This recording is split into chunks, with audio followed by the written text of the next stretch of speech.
The meteorologist Jeremy Lawan joins us now. Jeremy, it's tasting like fall, I'm sure, out in Lycoming County, and it's feeling like fall, I'm sure, in the backyard. Yes, it is. It tastes like fall here in the backyard, too. I mean, we've got all kinds of decor here to go along with the Halloween season. We've got Jim Reaper, or what's left of him anyway.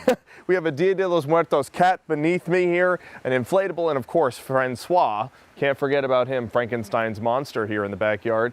He is just yet another production of the morning show, since the morning show always puts together some crazy things to share with us here on Newswatch 16 in the evening. So I'm glad that our backyard is feeling like fall, and yes, it was certainly tasting like fall out in Lycoming County. And you saw the sunshine out in Lycoming County too today. That's because the further west you lived, the less influence there was from the coastal storm. Now, out in Lycoming County, supposedly from the DCNR, we are in peak color. We're also in peak color here in Lackawanna County, but it's hard to find some trees here in Scranton with actual foliage changing in them. So although technically we're in peak for Lackawanna County, I think we'll probably go another week or two before we get into that past peak season, which is what Susquehanna, Bradford, Wayne County, also Tioga and Potter County are in right now. Pike and Monroe, according to the DCNR, are in peak as well.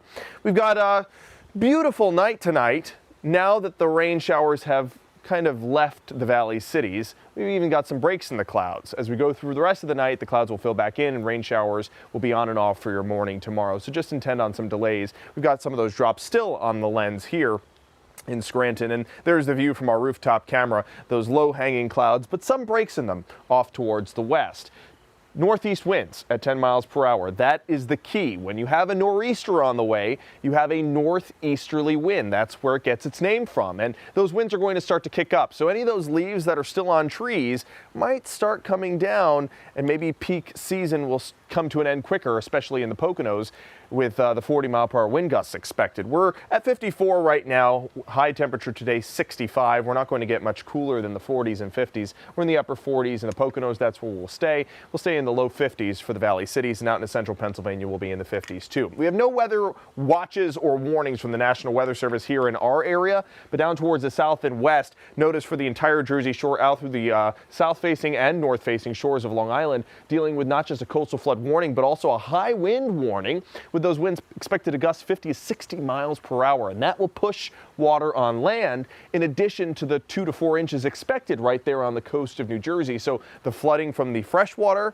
rainfall and the flooding from the saltwater inflow, called storm surge, will cause some real issues out on the barrier islands of New Jersey and out through Long Island. But here in our area, I don't expect any flooding whatsoever. Just some soaking rain, which is something we really need, since the DEP of Pennsylvania has actually displayed that there's 4 counties currently under drought watch here in northeastern and central Pennsylvania. So we've got one band of showers right in central Pennsylvania, some breaks in the clouds over the valley cities, and taking a closer look, some moderate rain over Lycoming County near Williamsport and Trout Run. So it's a good thing the Apple Butter Festival went off without a hitch, without any rain this morning.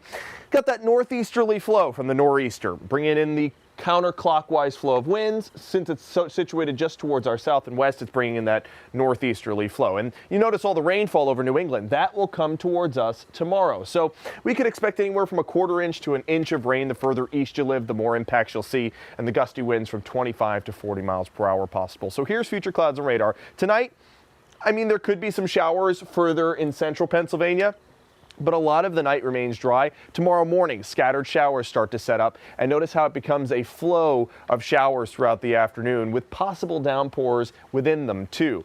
It's looking less and less impressive on radar.